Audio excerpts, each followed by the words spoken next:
Olá, começa agora o Religare Conhecimento e Religião. Ironizar símbolos e ritos religiosos, tratar a fé alheia em sentido pejorativo. O racismo religioso é uma realidade que coloca em risco a integridade de pessoas e de grupos religiosos. Existe um pensamento político por trás de ataques de cunho religioso? Como combater esse tipo de racismo? Hoje no Religare eu recebo o filósofo Tiago Teixeira, co-editor da revista Senso. Nós vamos conversar sobre necropolítica e racismo religioso. Tiago, prazer recebê-lo aqui, bem-vindo ao Religare. Eu agradeço, estou muito feliz por estar com vocês. Participe do programa e envie uma pergunta para o Tiago. Anote aí o número do nosso WhatsApp, 319-9642-8473. Quem participar hoje estará concorrendo a livros da editora Senso. Uma forma de você acompanhar o Religare é através do YouTube. Procure por Religare Conhecimento e Religião. Inscreva-se no canal, marque para receber as notificações de novos programas. Compartilhe o Religare com seus amigos, grupos e familiares. Tiago, um dos seus artigos lá na revista Senso tem por título Chuta que é Macumba. E lá você reflete sobre o racismo religioso, não? Como que a gente faz para discutir, trabalhar sobre esse tema? Então, esse artigo em específico, né, ele é uma questão, né, assim, chuta que é macumba, né, assim, se de fato a gente tem essa autonomia ou essa legitimidade em perverter símbolos e significados de religiões ou de espiritualidades que são diferentes das nossas, né? E é engraçado porque eu tentei dialogar ali com o autor, que é professor da Mackenzie, o professor Adilson Moreira, e ele tem um livro que se chama Racismo Recreativo. Sim. E aí eu tentei linkar aqui essa discussão do humor, ou de uma perspectiva de humor, com uma perspectiva política, que é a do racismo. Então, pensar que a gente automatiza ou naturaliza várias insígnias de violência e naturaliza, né, na vida cotidiana essas insígnias de violência por detrás desse humor. E é muito comum que na nossa vida mais cotidiana a gente ouça essa pergunta ou essa afirmação, né, assim, e pensar que a gente, nessa vida cotidiana, consome essas violências e naturaliza essas violências com essas discussões que se tornam menos perigosas, entre aspas, pelo humor. Assim. E eu quis trazer essa discussão ali no artigo. Você é co-editor da revista Senso, um projeto também assinado pelo Jonathan Félix, pelo Sanderson Roterdã. Eu deixo aqui um abraço para os amigos da revista Senso, também da editora Senso.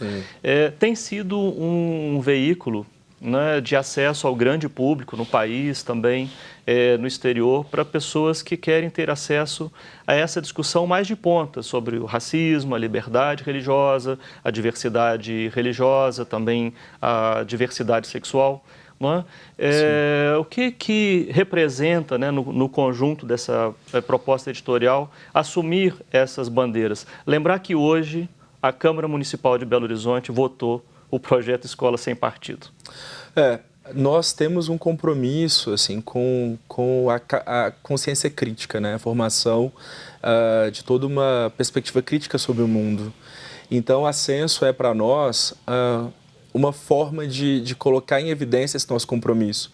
Não é? Nós somos filósofos, né, cientistas da religião, e aí a gente tenta trazer, a partir dessa nova linguagem, que é a linguagem das mídias, né, a nossa proposta mais central, que é promover esses debates com profundidade, com honestidade, né, assim, e trazendo esse elemento que é fomentar a consciência crítica a partir do diálogo interreligioso, do combate ao racismo religioso, um debate honesto sobre o diálogo interreligioso também, né, e pensar a diversidade sexual, enfim.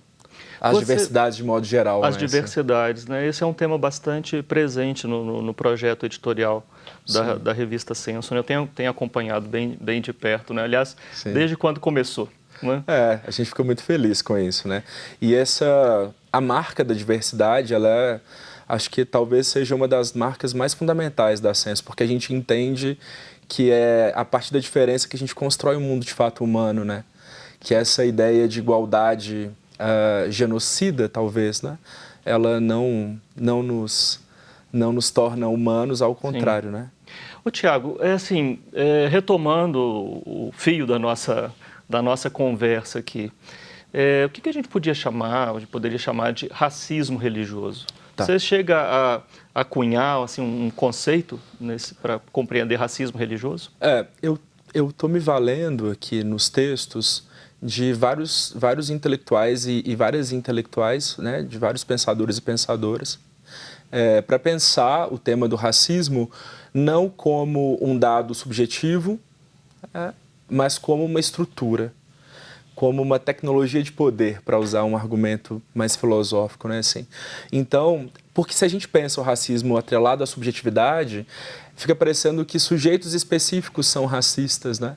E aí que toda a sociedade está super isenta, em ordem isenta, e que sujeitos isolados cometem atos racistas, quando na verdade a gente vai perceber que o racismo como ideologia, ou seja, como lente para interpretar a realidade, mesmo que a gente não se dê conta, e também para organizar as estruturas sociais, epistêmicas, políticas, também abraça o fenômeno religioso, as relações religiosas. Então, quando a gente pensa o racismo não como ato isolado, mas como estrutura ou como economia social, né, como organização das nossas interpretações, fica mais fácil para entender o fenômeno do racismo religioso. Ou seja, quais composições de grupos e quais narrativas, quais perspectivas são válidas em detrimento de outras, e quais elementos de sagrado, de possível culto, estéticos, que valem em detrimento de outros, assim.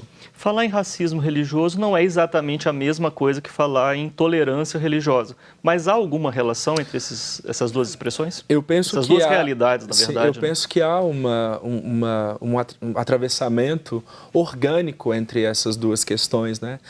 E pensar que o fio condutor dessas duas experiências passa pela violência, ou passa pela manutenção de uma centralidade de poder e da construção do outro como exceção. Então, acho que os dois fenômenos eles são comuns no seu propósito, que é a destruição do outro, né? Pelo dado da diferença, evidentemente. Sim. De que outro você está falando? De todo aquele que é construído à margem dessa composição de um sujeito, que é construído como norma, né? Que é válido, que pode ocupar os espaços de poder, os espaços de culto, de fé, de possibilidade de vida, inclusive, né? Então, o sujeito, eu chamo dos meus textos de sujeito norma, esse sujeito que se consolida na possibilidade de ter todos os espaços políticos, de estar, inclusive, nas bases epistêmicas das universidades, de ocupar lugares de poder. Então, quando a gente pensa, por exemplo, nas nossas formações, né, assim, muito dificilmente a gente se deparou com uma teórica negra ou um teórico negro na filosofia, por exemplo.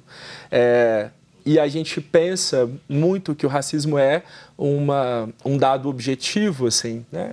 O subjetivo, melhor dizendo, direto, né, das pessoas em relação umas às outras, e a gente esquece de perceber essa organização da realidade para o apagamento de alguns corpos e de algumas narrativas e de algumas possibilidades. Do ponto de vista de um cristianismo hegemônico na sociedade ocidental, né, quem seria esse outro?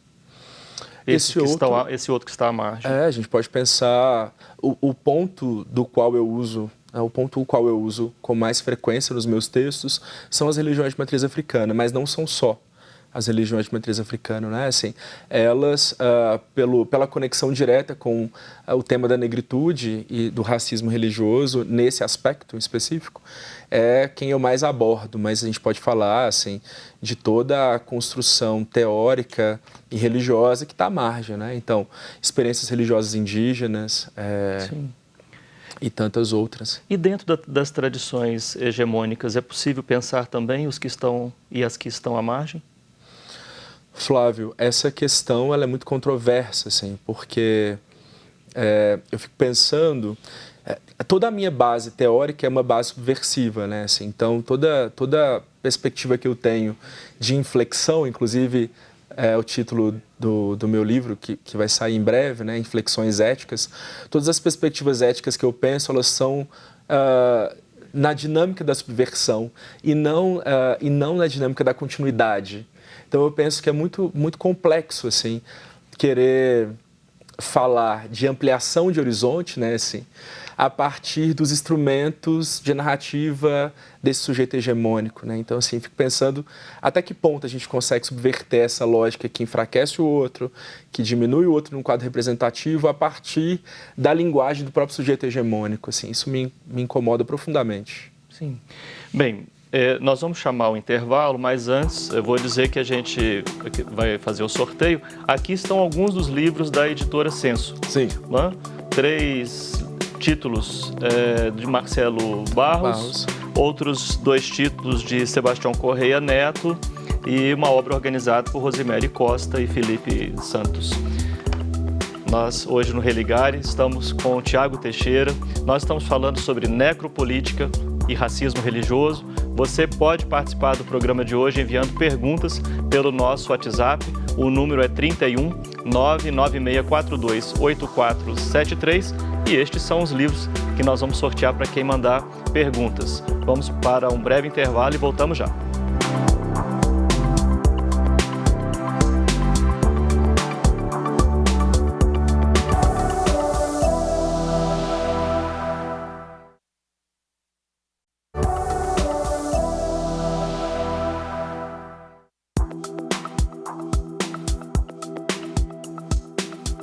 Estamos de volta com o Religare, Conhecimento e Religião. Hoje nós estamos falando sobre necropolítica e racismo religioso. Aqui no estúdio eu recebo o filósofo Tiago Teixeira. Ele é professor do Departamento de Filosofia da PUC Minas, é co-editor da revista Censo. Você quer mandar uma pergunta para o Tiago? Então anote aí o número do nosso WhatsApp, 319-9642-8473. E quem participar, enviando uma pergunta, estará concorrendo a livros da editora Censo. Estamos esperando pela sua participação.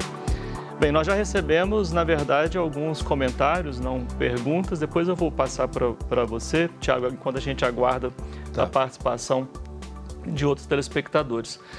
Você fez uma associação entre racismo, intolerância.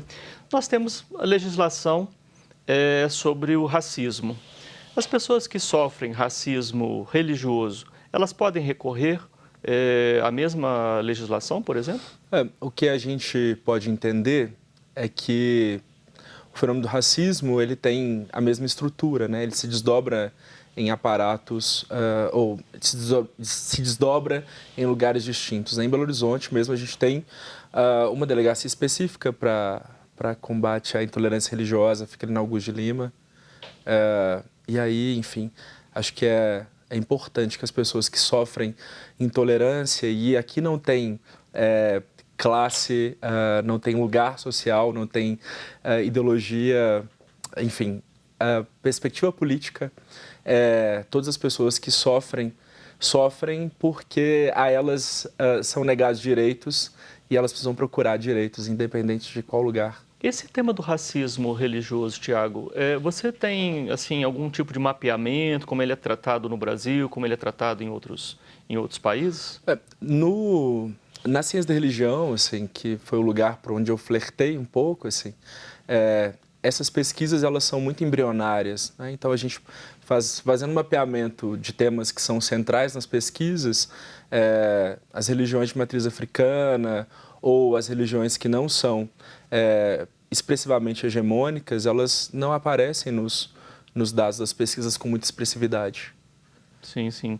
Bom, nós inclusive escolhemos como título o título de um livro que você tem citado muito nas suas produções, não é? Necropolítica. Sim. Não é? Como compreender esse termo? Não é? Qual é a paternidade, não é, desse termo e de que maneira ele ajuda a gente a entender esse tema do racismo religioso, o tema da necropolítica? Tá. Então, necropolítica é um conceito muito recente de um filósofo camaronês chamado Attila Mbembe, ou Achille Mbembe. O Mbembe, ele trabalha com essa ideia de que a construção do mundo político contemporâneo é uma construção de marcação daqueles que são lidos como exceção. Construções políticas, econômicas, culturais, daqueles que são construídos à margem da vida. Então, a necropolítica seria uma estrutura de uma sociedade contemporânea que tem vários elementos que colocam, a partir de um biopoder, o conceito de biopoder que o Mbembe resgata da filosofia, inclusive do Foucault, da demarcação de quem pode viver e quem pode morrer dentro do espaço político. Então, a necropolítica seria essa perspectiva política contemporânea que demarca espaços de vida e morte, a construção do inimigo, do outro como inimigo e não como aquele que é passível ao diálogo. Então, de modo geral, o conceito ele tem essa abordagem. E de que maneira ele ajuda, então, a compreender o tema do racismo? Sim. Então, vamos pensar que se você tem uma narrativa que é válida e que é construída e se mantém economicamente, estruturalmente, institucionalmente válida, aos poucos você cria esse efeito não de diálogo, mas de perseguição e de construção do inimigo. E esse inimigo, ele não é só aquele que é o outro, mas é o outro que está destinado a ser morto, seja objetivamente ou seja simbolicamente. E num dos textos eu uso o exemplo dos integrantes de religiões de matriz africana, que são tanto da Umbanda quanto do Candomblé, que são retirados dos seus espaços de culto no Rio de Janeiro e são retirados por grupos que se autodenominam cristãos, mas que, na verdade, estão ali presentes ou controlando o tráfico nos morros. E aí, enfim, dentro dessa lógica da perversidade, né, assim, aqueles que são corruptos denunciam a corrupção ou a suposta corrupção dos outros a partir do dado da religião ou da religiosidade. E aí você percebe essa construção do inimigo que não faz nenhum sentido a não ser um discurso, a partir de um discurso político, né? Chama muito a atenção, né, essa situação de traficantes convertidos, né, perseguindo lideranças religiosas de culto de matriz africana. Sim. Bom, chegou aqui uma pergunta do Luiz Kelles, de Venda Nova. O Luiz pergunta assim: por que um país multicultural como o Brasil, Tiago, sofre com tanto racismo religioso? É cultural? Como combater isso? Então, toda vez que a gente fala sobre raça, há uma confusão, assim, porque as pessoas imaginam que a gente está falando de biologia, e na verdade a gente está falando de biologia. Toda a construção de racialização, sobretudo na modernidade, é uma construção política, epistêmica, tem bases filosóficas, econômicas, né, assim, e culturais. A demarcação do corpo que se manifesta ou é manifestado como exceção a partir de uma conjuntura política, né? E pensar a nossa cultura no Brasil é pensar processos que são profundamente racializadores, né? E que se mantêm racializadores por um bom tempo, né? Assim, então as estruturas... tem um livro que eu gosto muito que chama Quadro de Guerra, e nesse livro, a autora, né, a Butler, ela fala que os nossos processos de compreensão do mundo, eles não surgem do nada. Esses processos de compreensão, eles são construídos dentro das estruturas de cena da realidade.